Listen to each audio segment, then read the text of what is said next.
La vie c'est bon, bon, bon, bon, bon, mais pas trop quand même. Ça va, Sophia? Très bien, et toi? Ça va, écoute, ça fait un moment qu'on se connaît maintenant. Grave. On a déjà fait les podcasts avec Mourad. Oui. D'ailleurs, merci à lui de nous avoir permis de nous rencontrer, parce que c'est vraiment une très très belle rencontre. Et merci de ce que tu m'as apporté aussi au courant de l'année. Je t'ai fait un petit retour par rapport au livre que tu m'as fourni. C'est choupi. C'est choupi, surtout que c'est un livre qui m'a vraiment beaucoup aidé dans ce que je vivais à l'époque. Donc c'est très cool. C'était un livre sur la religion, du coup, pour le coup. Oui. Donc ça rejoint bien le sujet du jour. Et ça parlait de la vie de Jésus et surtout de la vie de Marie de Magdalena. Donc, c'était une interprétation en fait de Jean-Yves Leloup. Exactement, c'est une interprétation. Voilà, mais on va pouvoir en parler aussi des interprétations, parce que je pense que ça fait partie un peu intégrante de la religion. Donc toi, tu es de religion à la base musulmane. À la base. Je ne rejette pas du tout la religion musulmane, c'est juste que je sais pas, en fait, pour moi, l'idée de Dieu est beaucoup plus importante qu'une voie. En fait, pour moi, c'est une voie comme le bouddhisme, comme la philosophie, comme pour se poser des questions sur qu'est-ce qu'on fout là. Ouais. Pourquoi on existe, c'est quoi le but de la vie. Et en fait, comme on aime se retrouver tous ensemble en fait, pour se poser ces questions-là, ça donne... pour moi, c'est ce qui fait la définition de la religion. J'y vois plus un côté social, en fait, qu'à partir du moment où on parle de Dieu ensemble, on est en train de faire religion. Je sais pas si oui, c'est très très clair. C'est une très belle définition, que j'avais même pas demandé, mais c'est vrai que commencer par la définition, c'est toujours la base. Mais c'est une très belle définition, c'est-à-dire se rassembler sous une même croyance. Exactement. Qui permet aussi des rencontres, de mieux se comprendre normalement entre croyants de la même religion.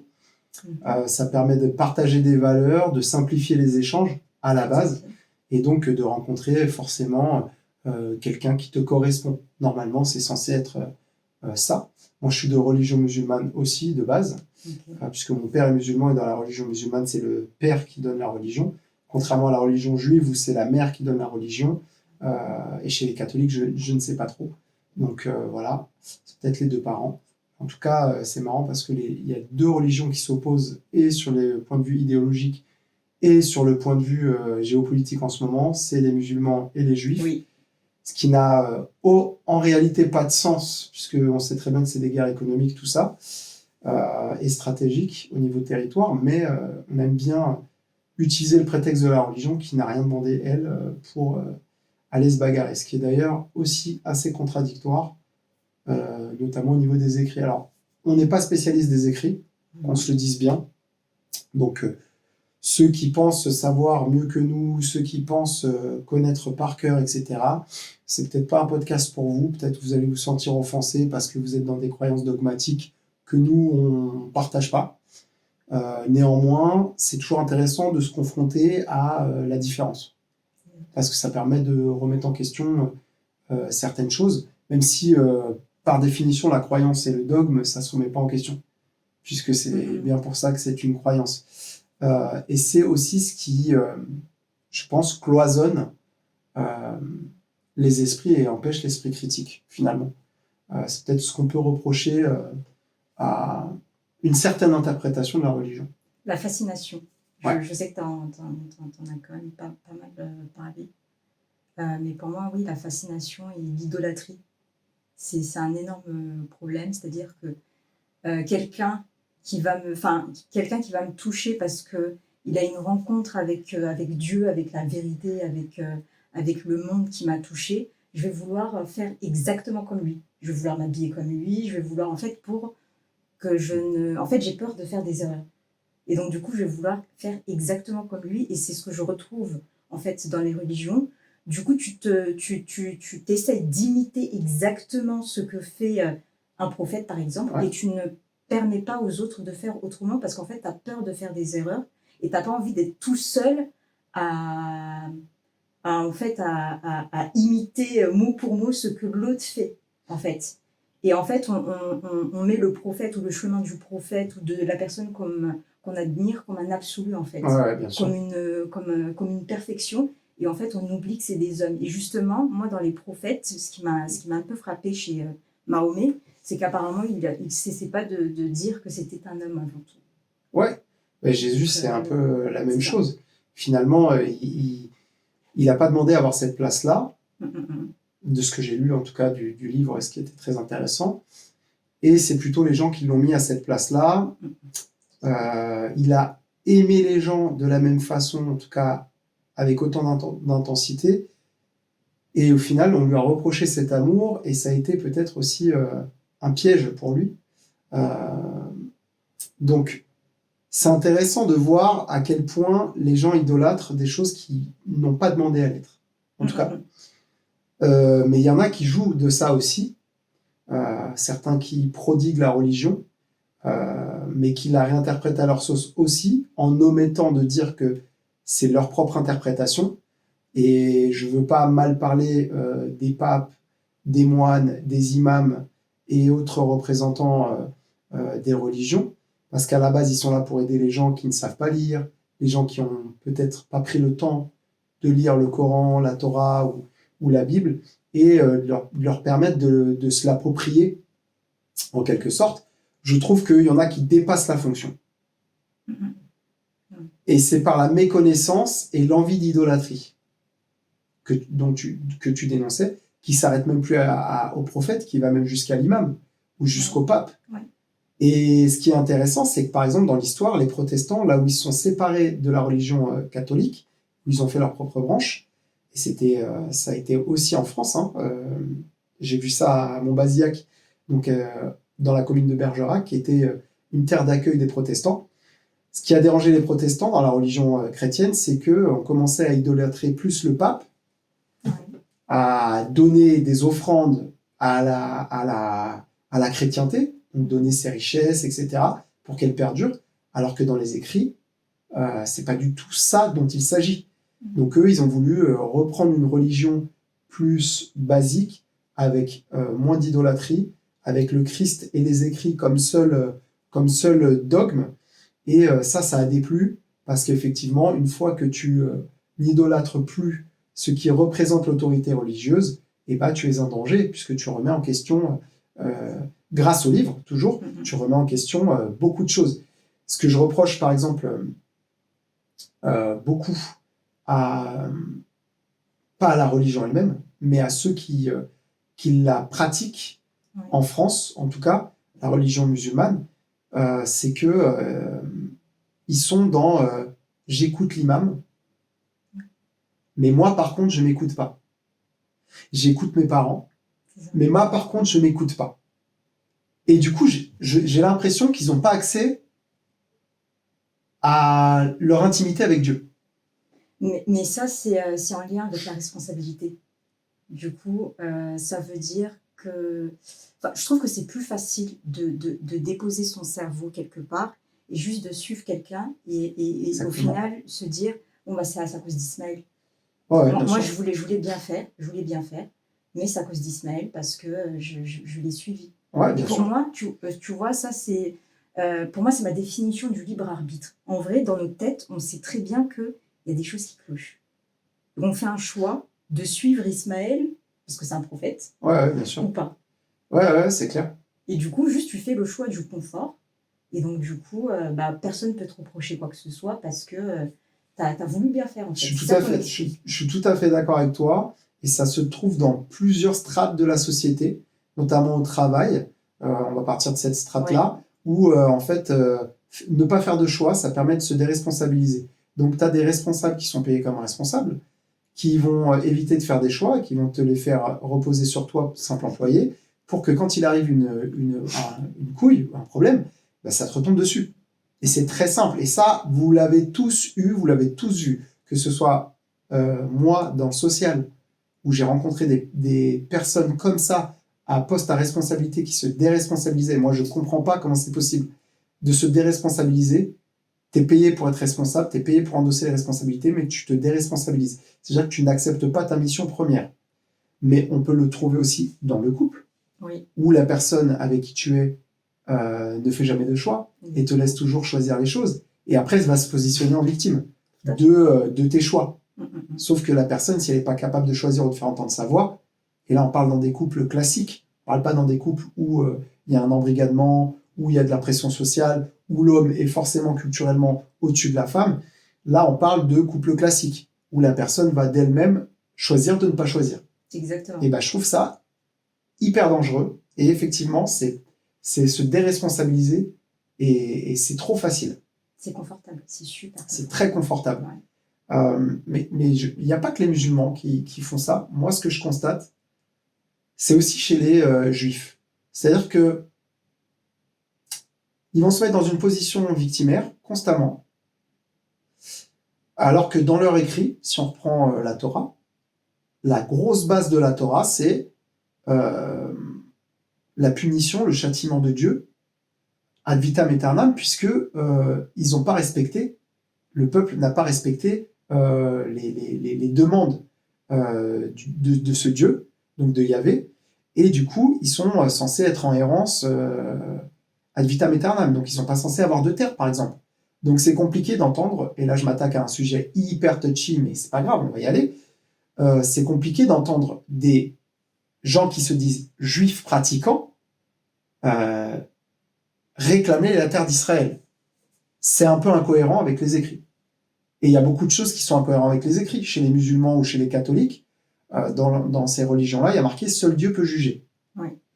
Et on a des gens en permanence, dont des imams, qui jugent constamment les faits et gestes des autres.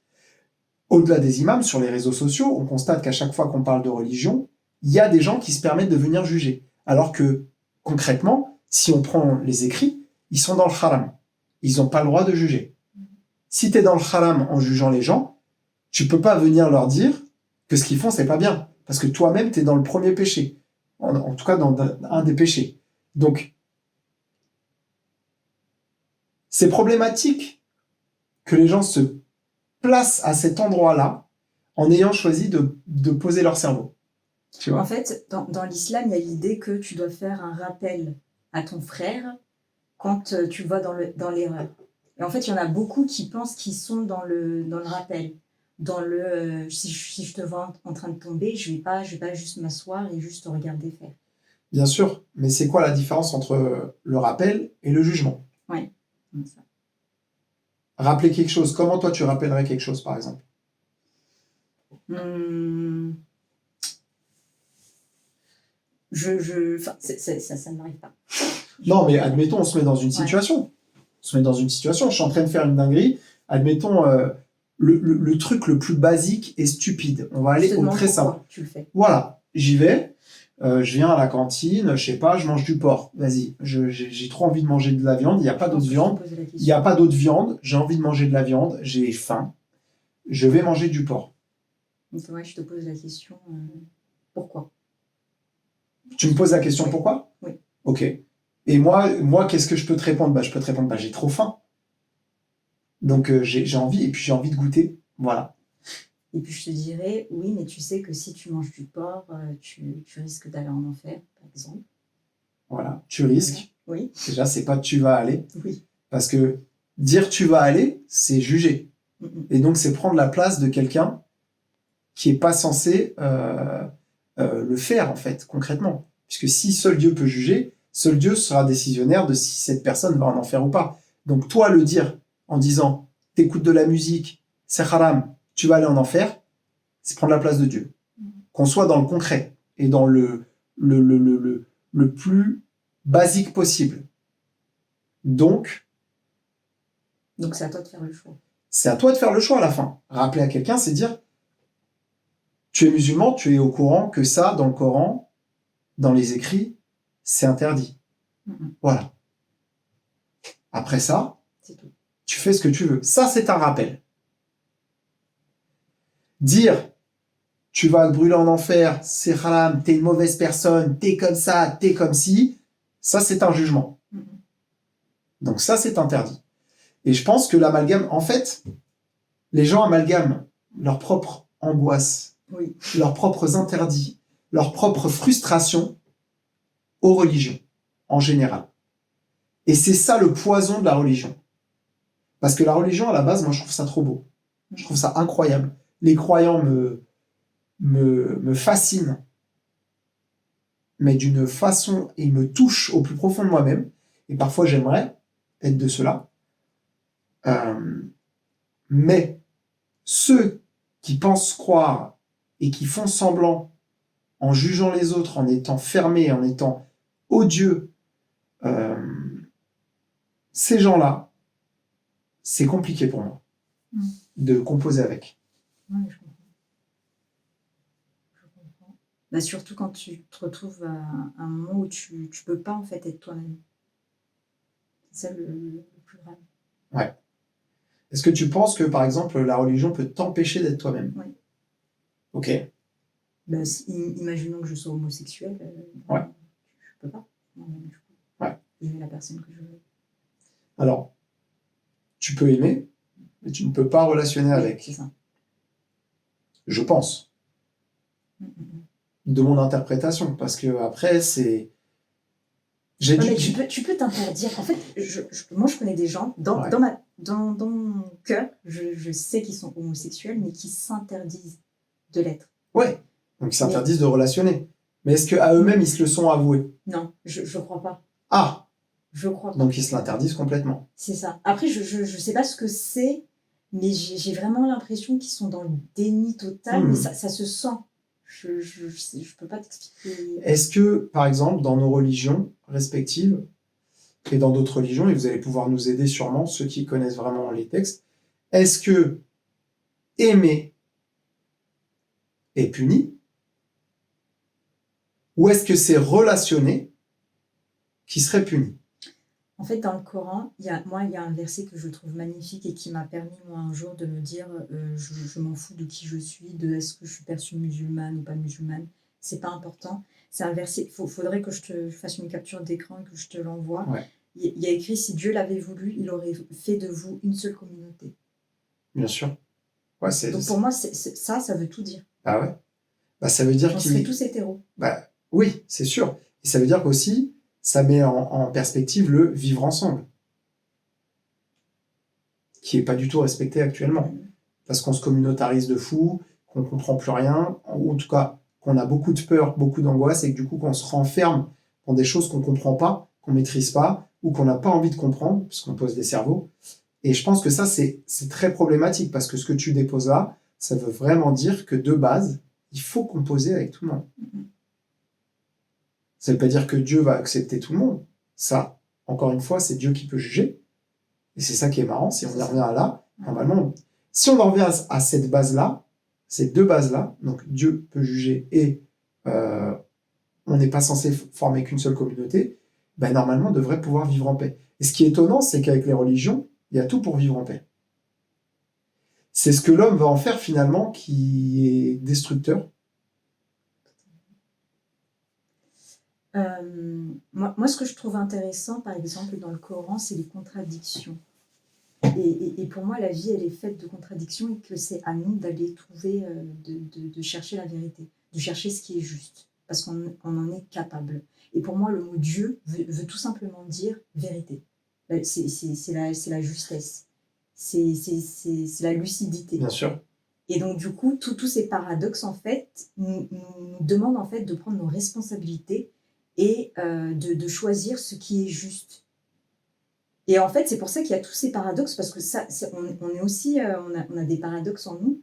Je sais que tu as fait un épisode sur le petit côté diable, le petit côté lumineux, etc. Ouais. Et ça fait partie de nos paradoxes, justement. C'est comment apprendre à se connaître soi-même et est-ce qu'on se connaît seul ou est-ce qu'on se connaît avec les autres aussi et c'est les côtés sombres qui sont révélés. Est-ce qu'on les assume ou pas? C'est ça. Est-ce qu'on est tout le temps quelqu'un de bien? Ouais, c'est ça en fait aussi. Moi, je et c'est quoi être quelqu'un de bien? Parce que ce qui est intéressant avec les écrits, c'est que ça a répondu sûrement à un besoin. Alors là, on sort du dogme et on va rentrer dans plutôt la philosophie. Donc c'est peut-être là où ça va être dérangeant pour les croyants, mais on va pas être offensant, donc c'est pas la peine de se vénérer en fait. On va juste se mettre à la place de gens non-croyants et se demander pourquoi les religions sont là et à quoi elles peuvent aider dans la vie de tous les jours. Et je pense que l'absurdité de la vie, et moi je suis très, très fan de l'absurde et du stoïcisme, mais le coup, l'absurdité, ça me parle beaucoup, c'est-à-dire que l'être humain a tellement peur de sa propre liberté qu'il a besoin de quelque chose qui l'enferme et qui le cadre. Et la religion, elle vient répondre à ce besoin-là. Elle n'a pas forcément été faite pour ça, c'est là où je vous dis on ne va pas être offensant, mais en tout cas, elle a cette faculté à te donner une ligne directrice dans un univers qui est absurde, c'est-à-dire que très probablement, très possiblement, rien n'a de sens. On est là, on ne sait pas pourquoi. C'est pour ça que sans cesse, on cherche la vérité, on cherche le truc. Les animaux cherchent rien. Ils sont là, dans l'absurde, ils le vivent très bien. Ils vivent, ils meurent, ils ont faim, ils se reproduisent. Basta così, c'est ciao. Nous, on est là à chercher tout le temps les problèmes, les trucs, les machins. Et la religion, elle vient répondre à ça, quelque Comme part. la philosophie. Comme la philosophie, mais pareil, tu vois, la philosophie de base, faut pas que ce soit une croyance. Et c'est là où les gens en font des croyances, en font un truc élitiste, qui devient dogmatique et qui devient quelque chose qui n'est plus récusable. Ça, moi, ça me dérange, par exemple, aussi. Dans la philo, ça me dérange qu'on ne puisse pas remettre en question des philosophes. C'est ça. Parce qu'ils ils ont plus de diplômes que toi. À l'époque, les diplômes s'en battaient les couilles, les philosophes. Il y a des mecs, ils étaient clochards, et ils étaient philosophes. Donc, c'est pas une... Et nous, on en a fait quelque chose de dogmatique. Parce que l'être humain il a toujours ce besoin d'être au-dessus des autres. Et l'horizontalité, c'est insupportable. Donc, effectivement, la philo vient répondre à ça aussi. Mais, la religion vient aussi répondre à ça. Donc, ces deux besoins, c'est besoin d'être l'idée d'être guidé dans l'absurde et ce besoin d'être dans la hiérarchie, on est sans cesse dans ce truc-là. Et effectivement, dans la philo, mais dans les entreprises aussi. Est-ce que finalement, c'est pas intrinsèque à l'homme de vouloir mener les autres sans pour autant les rassurer finalement, parce qu'il y a des tas de trucs, moi, dans la religion qui ne me rassurent pas du tout, et dans la vie de tous les jours, très bien. des gens qui ne me rassurent pas en étant trop fermés, ça m'angoisse même. Donc, ça dépend de qui on va être. Ouais, donc il y a cette utilité-là qui peut être positive pour certains. Moi, je trouve que c'est utile. Oui, tout à fait. Moi, je trouve que la philosophie, contrairement à la religion, je trouve ça beaucoup plus Enfin, la religion est beaucoup plus universelle. Ça peut toucher plus de monde que la philosophie. Ouais. Et effectivement, dans certains pays où tu vis trop dans la nécessité et t'as pas le temps de te poser des questions, bien sûr. C'est hyper important d'avoir la religion. Ouais, bien sûr. Bah oui, ça permet tout de suite d'être sur un chemin serein et de se dire si je souffre, c'est pas pour rien. C'est ça. C'est pas pour de l'absurde. Parce que souffrir pour l'absurde, c'est compliqué. Donc je peux comprendre qu'on ait besoin de ce socle très très fort pour endurer des souffrances. Et moi, une première question, ce sont des personnes religieuses qui m'ont permis en fait de les traverser. Donc c'est pour ça que pour moi, la religion, c'est hyper important. Tu veux les partager, ces premières questions ou... Oui. Quand j'étais petite, 6-7 ans, je me demandais ce que je foutais là et je n'étais pas d'accord en fait. Ouais, je vois très bien. J'étais pas très très d'accord avec ce que je vivais et ça me paraissait absurde. Et puis, il y a ma sœur de cœur de l'époque qui m'a parlé de Dieu, en fait. Qui m'a permis, en fait, de me décentrer. Le fait de me parler de Dieu, ça me permet de sortir de mes problèmes. Ouais. De me dire, OK, il y a quelque chose de plus grand qu'il faut creuser. Mais il y a surtout... En fait, elle a un côté très dogmatique, par contre. Elle est très, très, très, très religieuse. Mais moi, j'avais fait un choix à 6-7 ans. Parce qu'en fait, à la base, j'en parle très facilement parce que pour moi, c'est un sujet qui est très naturel. Et je pense que tout le monde, à un moment donné, a traversé ça dans sa vie. Et je ne crois pas aux personnes qui n'ont pas traversé ça. Moi, je voulais mourir. Ouais. Tout simplement. Et en fait... Mourir ou pas vivre ici. C'est pas la même chose. Je voulais la paix, en fait, je voulais la tranquillité. Donc, pas vivre dans le monde dans lequel on est.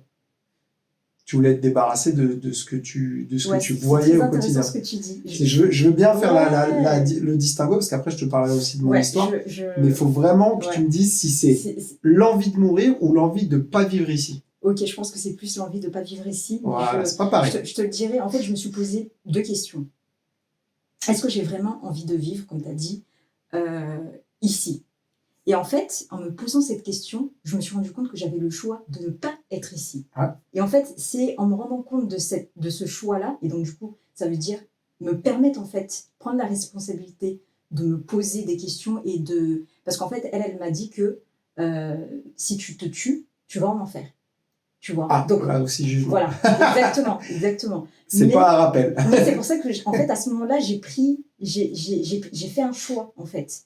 Et je me suis dit, je vais quand même aller plus loin, en fait. Ok, d'accord, il y a Dieu, ok, d'accord, il y a le paradis, etc., machin. Mais moi, je ne veux pas juste terminer cette vie en me disant, ok, j'ai la récompense du paradis où il y a l'enfer, j'ai peur de l'enfer. Ouais, J'ai bien pas sûr. envie de vivre ça comme ça.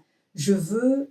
J'étais juste curieuse, en fait, de la vie. Ouais, ouais. En fait, ça m'a permis de me dire, ok, je reste là parce que je suis curieuse. Pas parce que je vais avoir une récompense. Ouais. Je vois très bien. Ou je veux avoir peur. En fait, dans l'islam, il y a l'idée de crainte de Dieu que je n'avais pas compris. Moi, la crainte de Dieu, en fait, elle me mettait en colère, en fait. Ouais, Parce bien que sûr. je me demandais, mais en fait, pourquoi je devrais avoir peur de quelqu'un, en fait, qui m'a mis sur terre. Donc, du coup, je me suis dit, bon, bah, tu sais quoi, il m'a mis ici alors que je voulais pas, bah, dans ce cas-là, je vais me tuer.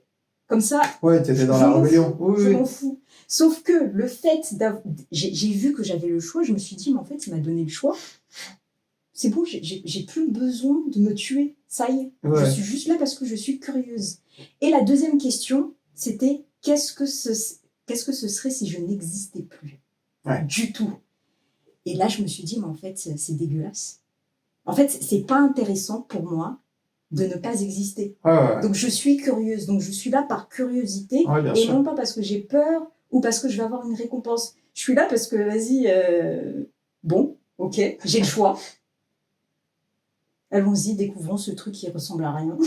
Allons jusqu'au bout avec ça. Ouais, hyper intéressant. Donc c'était hyper... Et je trouve que c'est dommage, justement, d'avoir autant peur de questionner le suicide, d'aller jusque-là. Moi, j'aimerais trop avoir des enfants qui me disent « Ouais, maman, je pense que j'ai envie de mourir. Là, Ouais. J'aime pas. Et c'est pas grave. Bah, je trouve ça naturel, en ça fait. permet aussi de peut-être tout de suite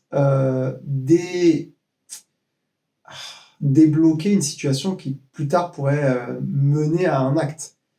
Donc je trouve que plus t'es petit, plus t'arrives à en parler, plus t'as l'espace pour en parler en tout cas, et plus ça va être libérateur et salvateur peut-être pour plus tard. C'est ça. Mais pour moi, tu sais que la responsabilité, elle vient de là. Parce qu'il y a ceux qui font le choix de vivre pour une récompense ou pour l'enfer ou pour le... Enfin, parce qu'ils ont peur du châtiment, donc ils vont tout faire pour justement... Soit ils vont suivre des gens pour ne Ouais, pas bien faire sûr. des erreurs. Et pour moi, c'est pour ça que la question du suicide est primordiale, en fait. Après, l'être humain, il fonctionne Je sais avec pas. des renforçateurs depuis qu'il est petit.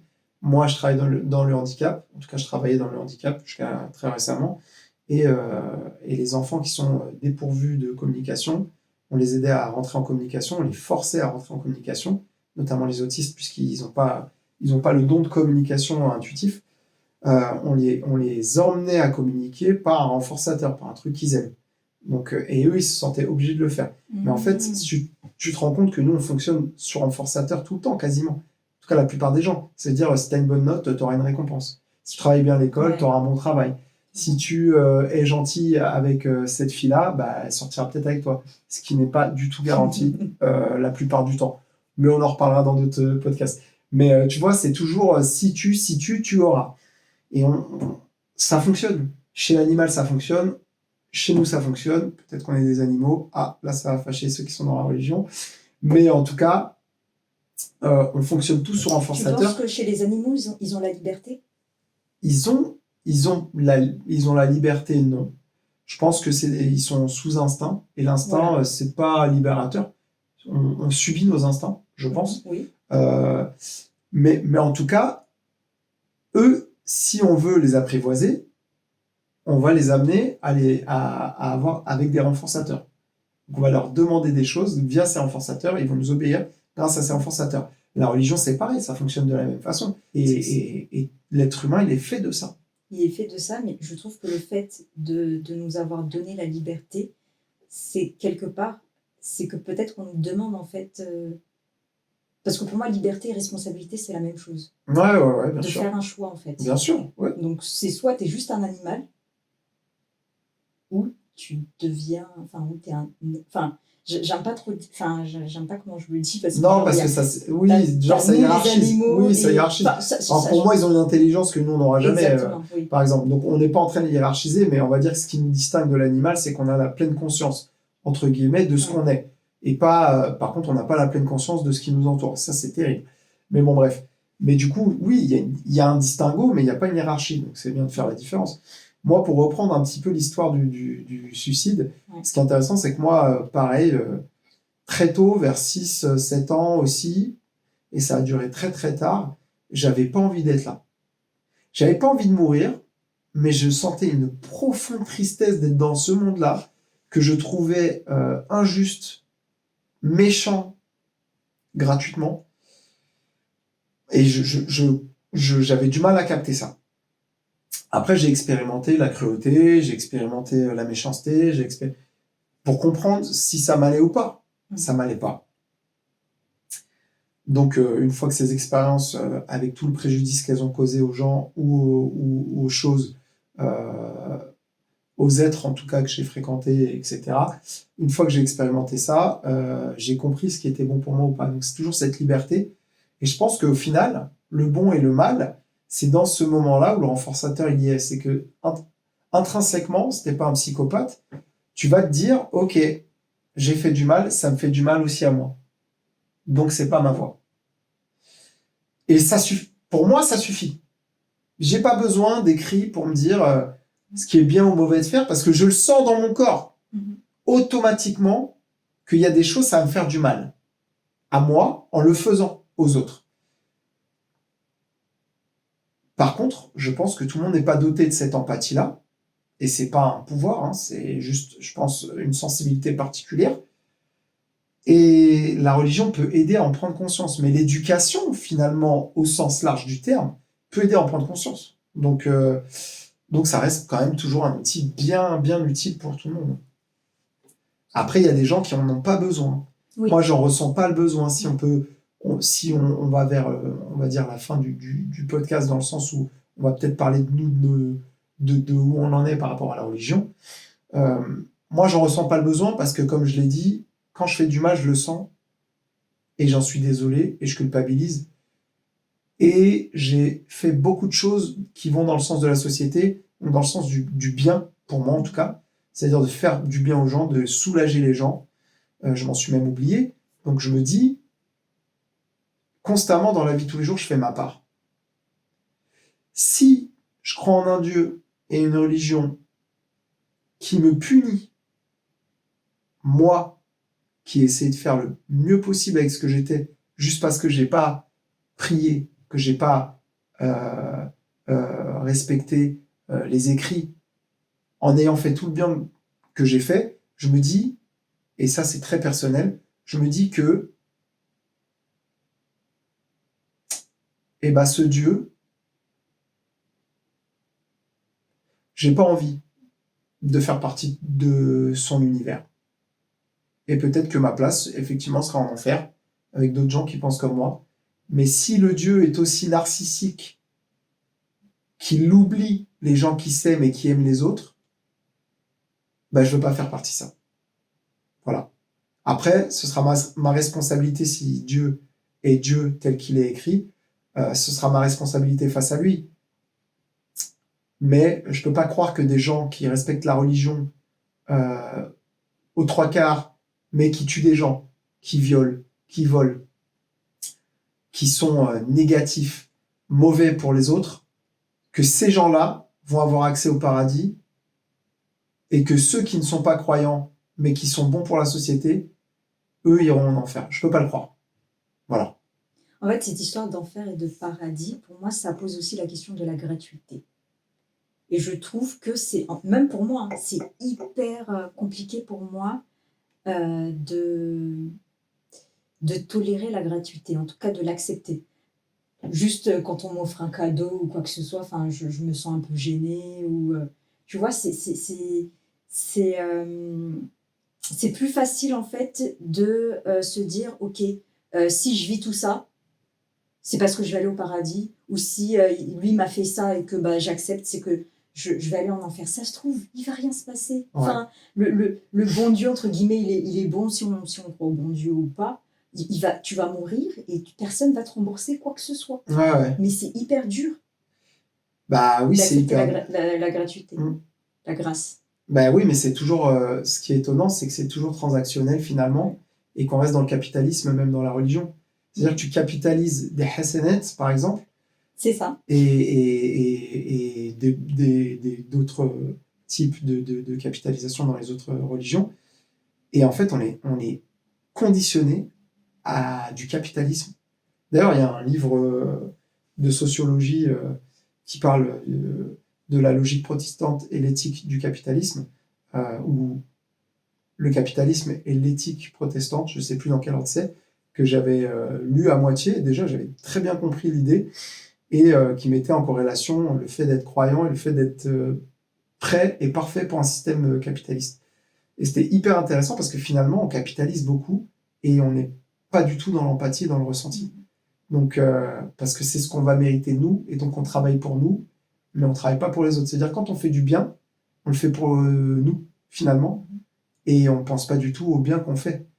Et ça donne une hypocrisie positive qui est assez dégueulasse et à double tranchant, parce que finalement, ce pas des gens empathiques que tu vas avoir, c'est des gens qui sont intéressés, tu vois. C'est toujours l'homme et ses travers. De toute façon, la religion, c'est... Est-ce que, Ismaël, tu t'es déjà posé la question de pourquoi Dieu ne réagit pas alors qu'il y a tant de mal dans le monde? Oui, bien sûr. Très, très jeune, je me suis posé des questions. Je me suis dit, mais Dieu ne peut pas exister à faire des dingueries comme ça, c'est pas possible. Tu vois, je me dis, c'est pas possible. Mais cette réponse, tu l'auras pas. Parce que si les gens sont là et qu'on prend même la philosophie de l'absurde, c'est que ces choses-là, elles sont là. Mhm. On les accepte telles qu'elles sont puisqu'on n'a pas la main dessus. Et c'est un phénomène qui passera comme un autre phénomène. Voilà. Peut-être que c'est la fin de notre civilisation et que c'est comme ça que ça doit être écrit et qu'on va du mieux au pire, comme dans la vie où on naît, on vit et on meurt. Donc c'est peut-être aussi lié à la fin d'une civilisation qui a du mal partout comme ça. Voilà. Donc c'est des choses qu'il faut, moi en tout cas que j'ai accepté, je suis passé en mode stoïciste. Après j'ai quand même évidemment des sensibilités qui me poussent quand même à être un peu révolté parfois et à me dire putain c'est dur ce qui se passe. Mais je me dis, si ça se passe comme ça, c'est qu'il y a quelque chose qui va se passer et ça va entraîner autre chose et ça a forcément une conséquence, ça va forcément arriver à un point. Je sais pas lequel, mais voilà. Et donc Dieu, pour moi, est exclu de la question. Parce que si Dieu existe, il nous a laissé libre aussi de faire nos choix et de manger notre caca, quoi. Donc plein de gens pensent avoir la vérité et connaître machin, un truc bidule, ils verront bien le jour J, jugement dernier, comme on dit, c'est là où la vérité va apparaître aux yeux des gens. Alors, moi, je vais donner une réponse, pas de manière macro, mais micro. Je vais me concentrer sur moi parce que j'ai pas envie de... Il y a des... Je sais qu'il y a des choses que j'ai pas vécues. Ouais. La guerre civile, le viol, enfin, donc du coup, je parlerai pas au nom de